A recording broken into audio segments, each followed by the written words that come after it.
بخیر. چخلی که میبینین ما در بیمارخانه با همراه اوسبانو قرار داریم در نزد مادرجانی که مراجعت کردگی بودن به مردم خیرخواه برای جراحی پوچش.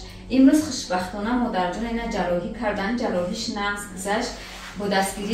با دستگیری برادرمون دمیرجان نقص شدن، سوز شدن. ما بسیار مینداریم خداوند همین خیلی صفی شیردلو را زیاده کنه، صفی خیرخواه را زیاده کنه که همین خیلی نیازمندا را دستگیری میکنن.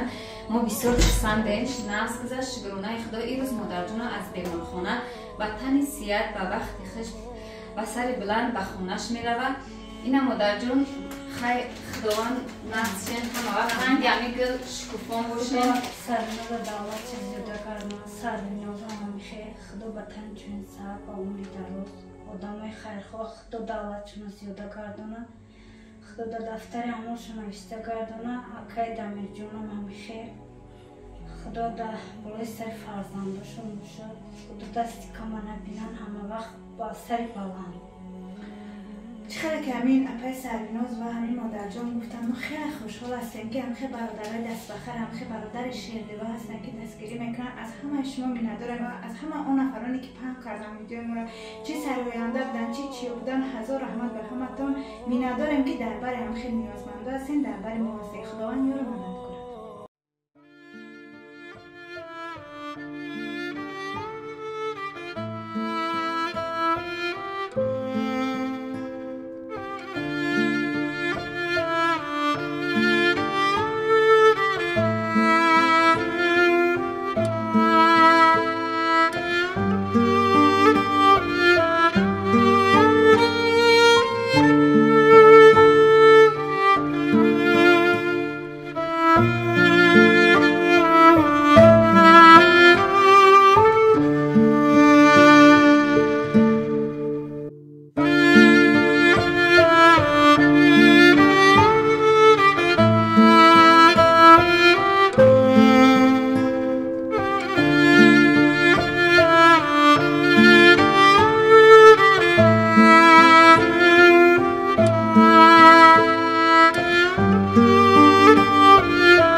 رحمت با تشکیل جراحی اپای سربیناز که ما را سیونکا کرد در شبکه اینترنتی پهن کرد. آبشی در کارتون ما 45,000 سوم گذشت. موندگی همینه یک مادر خیرخواه زنگ زد به من گفت که موندگی همین پلی بالیسا را جراحی همه شما به عهده میگیرم. ما اینا در بالیسا خوبیم، در ششم کورپوس استقلال خدا خواه اینا اومدیم خوبیم همینجا. بسم الله الرحمن الرحیم. همین برادرها، خواهرها، اکا، دودرهایی که خیر کردن مادری که موندگیش با عهده گرفتن، خدا خیرشون به درگاهشون قبول کنه و این دنیا آخرتشون آباد گردونه و دست کما نبینن، میلیونشون سرشون میلیون کنه، میلیونشون بشمار کنه.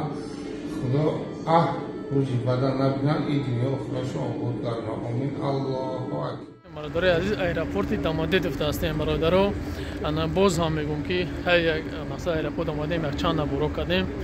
خداوند همه وقت یار و مددگارتون باشه. مردم تاجیک، مردم مسلمان همیشه دستگیری کنین و بلیط و الکترونی اینجا بلیط هست. مرحمت زنگ بزنین برادرای عزیز. ما همیشه در خدمت هستیم، همیشه حرکت میکنیم که بلیط ارزان پیشکش مردم مجیر کنیم. خدا همتون نگهبان باشه. نمره 15 زنگ بزنین. الله یار و مددگار.